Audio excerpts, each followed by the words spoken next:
When Jake Morrison came back from Afghanistan, he thought the hardest battles of his life were behind him. The desert heat, the sudden thunder of mortars, the endless pressure of combat, operations he believed all of that had been left overseas. At 34, he was ready to lay down his rifle and take up the quiet rhythm of the land. His family's farm, 47 acres of Texas soil just outside Austin, was more than just property. It was heritage.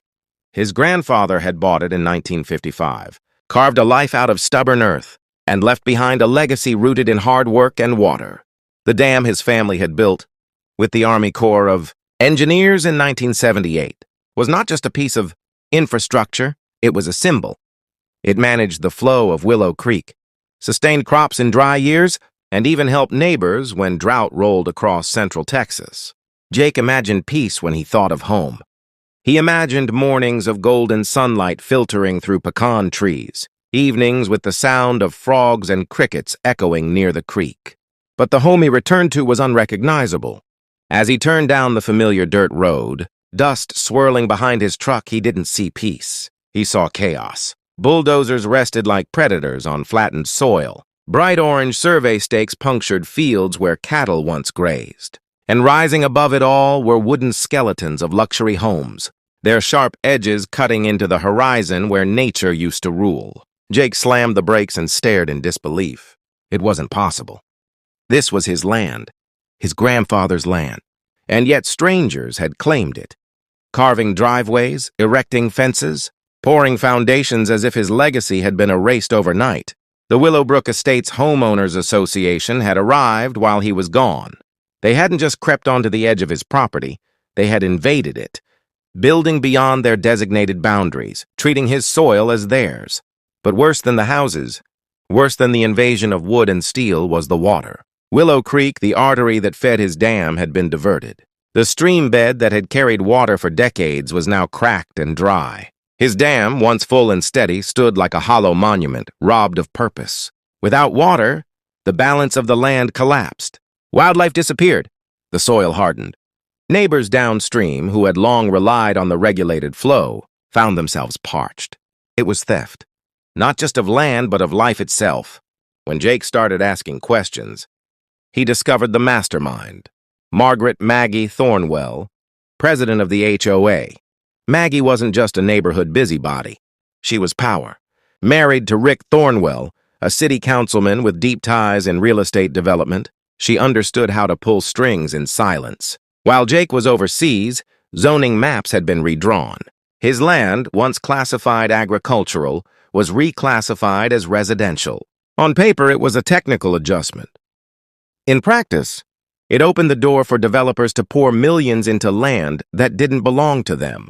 Jake had spent years learning to fight enemies who wore no uniforms, who used deception and misdirection. Now back home, he faced the same tactics in a different war. The HOA began its campaign of intimidation almost immediately.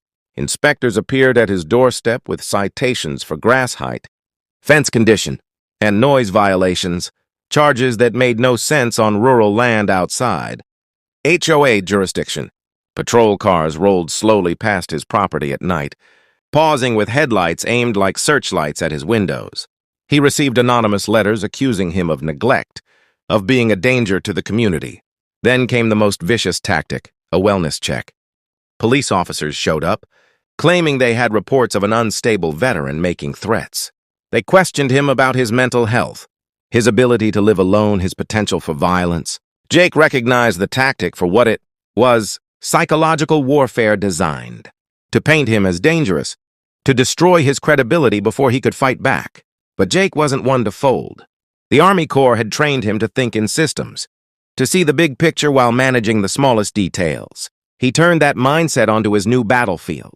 Every visit, every inspection, every harassment attempt, he documented it all. He bought cameras, set them up at every angle of his property, recording patrols that lingered too long at his fence line. He wrote down badge numbers, kept copies of every notice, every letter, every false claim. He turned his farmhouse into a war room, walls covered in maps, zoning documents, and legal codes. And the deeper he dug, the more he found.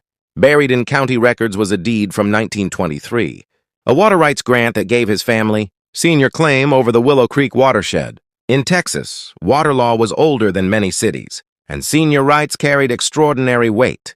They weren't suggestions. They were legal bedrock. No HOA, no zoning change, no city council deal could erase them. On top of that, he discovered that the dam itself, built with the Army Corps in 1978, fell under federal jurisdiction, which meant the HOA hadn't just stolen water. They had violated federal law.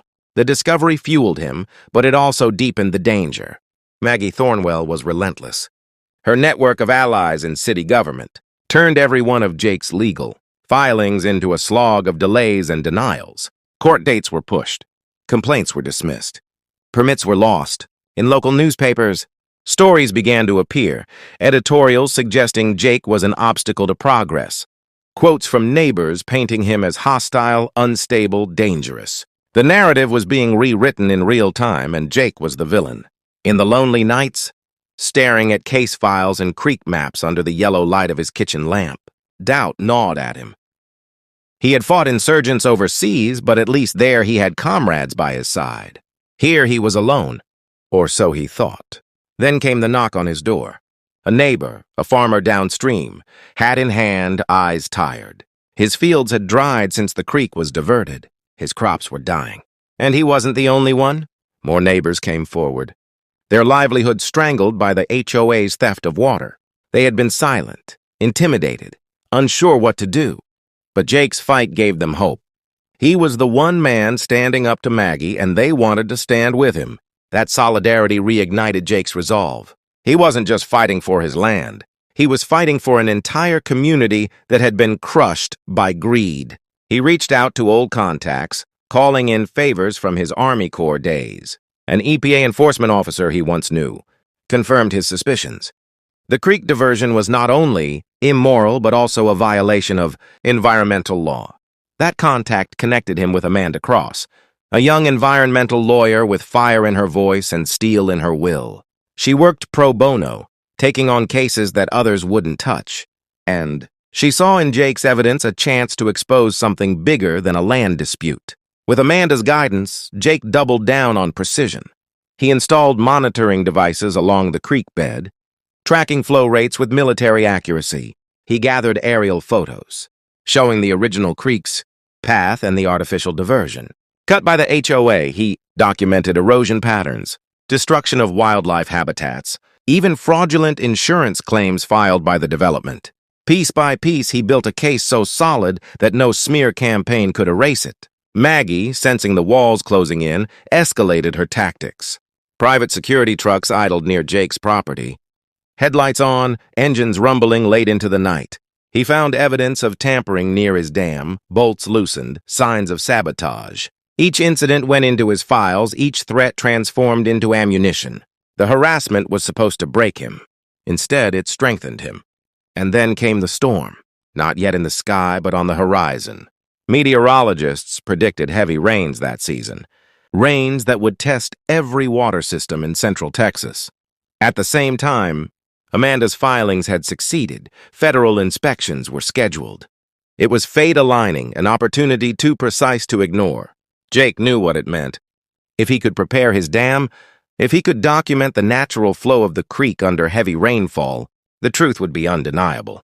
He could expose the HOA's theft not in words, not in theories, but in water itself. But he also knew it wouldn't be easy. Maggie Thornwell had influence, resources, and a ruthless will to protect her empire. Every step Jake took brought him closer to confrontation, closer to risks he couldn't always control.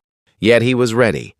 He had been trained for pressure, for precision, for standing unshaken in the face of storms. And now, on his own soil, he would put that training to the test. The first chapter of Jake Morrison's war at home wasn't marked by victory. It was marked by struggle, by isolation, intimidation, and the slow gathering of truth.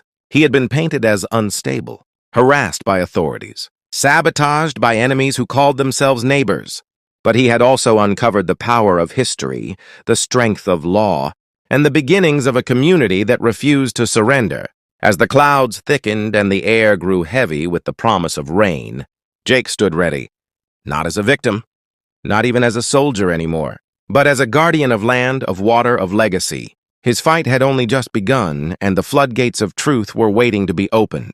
The sky above Willow Creek darkened with the weight of rain long promised. For weeks, forecasts had warned of heavy storms sweeping across central Texas. But to Jake Morrison, this was no ordinary weather pattern. It was timing, precise and fateful. Federal inspectors were already scheduled to visit, drawn by the mounting evidence of environmental violations and the legal filings prepared by Amanda Cross. The storm would not just be rain, it would be proof. Water had a way of cutting through lies, of finding its rightful path, and Jake was ready to guide it. The weeks leading up to the inspection were relentless. Maggie Thornwell knew something was coming. She could feel the momentum shifting against her, where once she controlled the narrative with ease, painting Jake as unstable, dangerous, a stubborn obstacle. Now cracks were forming. Farmers were speaking out. Neighbors were questioning. Even city officials whispered about the evidence mounting. Against Willowbrook Estates, Maggie's response was not to retreat, but to attack harder. Private security patrols expanded, their vehicles prowling Jake's fence lines at night, engines idling in the dark. Sabotage attempts grew bolder, fencing cut, equipment tampered with, strange footprints found near the dam. Media smears escalated too. Headlines in local papers described Jake as a ticking time bomb, an unstable veteran bent on sabotaging community progress. Editorials accused him of hoarding water, of endangering families in Willowbrook Estates, of clinging to outdated rights that no longer mattered. It was a carefully orchestrated campaign of fear, but Jake had been through worse. The battlefields overseas had taught him discipline, patience, and the power of evidence over rumor. He didn't flinch. Every truck that idled, every patrol that lingered, every piece of equipment disturbed, he documented it all. His files were meticulous, his evidence overwhelming. To Maggie, this was supposed to be psychological warfare. To Jake, it was fuel. With Amanda's help, he built a coalition stronger than ever. Farmers downstream agreed to testify. Environmental groups joined the cause, alarmed by reports of destroyed habitats and fraudulent development assessments. Volunteers from the local fire department stood ready to support him during the controlled release he planned. What began as one man's lonely fight had become a movement, and at its center was Jake, farmer and veteran, strategist and guardian. When the inspectors finally arrived, the air was heavy with the coming storm. Federal officials, clipboards in hand, toured the land with Jake as their guide. He showed them the dry creek bed, the unnatural diversion channels cut by the HOA, the dam standing empty like a gutted heart. He presented data, flow rates, rainfall records, erosion patterns, all collected with precision. He walked them through old deeds, through the 1923 water rights grant, through the Army Corps documents proving federal oversight of the dam. The inspectors listened, took notes, and nodded. But Jake knew words and numbers would never be enough. The real proof was still to come. The first drops fell that evening, tapping against metal roofs, darkening the soil. By nightfall, the storm had arrived in full. Thunder cracked across the hills. Lightning split the sky and rain poured down in sheets. Jake was ready. He had prepared the dam for this moment, checking and rechecking every mechanism, every gauge, every release point. Cameras were positioned, neighbors notified, officials on site. This was not a reckless act. This was controlled, calculated, and lawful. When he opened the spillway, the water surged forward, not in chaos, but in truth. It flowed back into its original creek bed, reclaiming the path nature had carved long before any HOA existed. Downstream, dry fields drank deeply for the first time in months. Farmers watched as parched soil turned dark and alive again. Wildlife stirred, returning to the flow they had lost.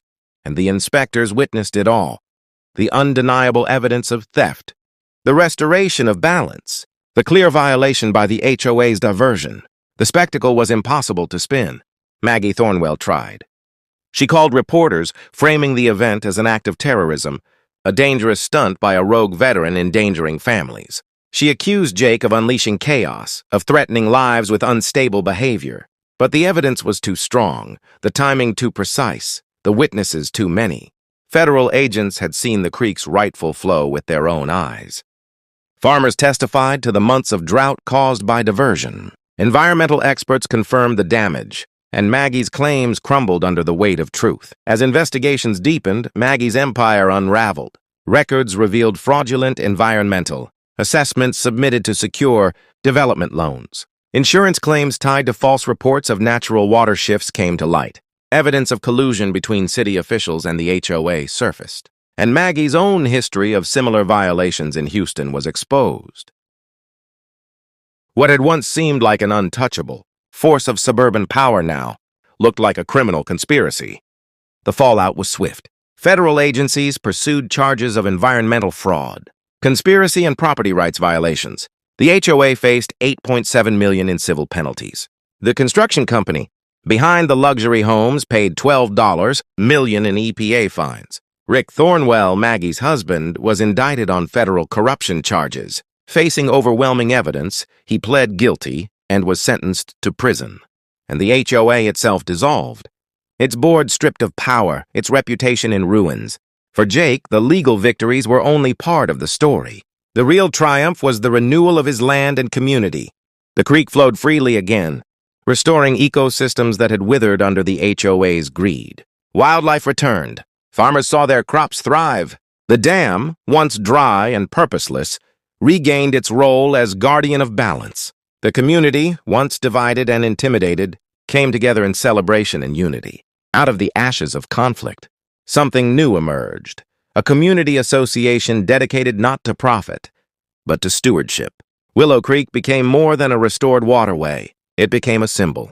Festivals sprang up, most notably the annual Creek Days celebration, where neighbors gathered to honor the fight for environmental justice. Children learned about water rights, about conservation, about the importance of standing up for what is just. One farmer turned his land into a sustainable agriculture demonstration site, inspiring visitors from across the region. Ecotourism blossomed.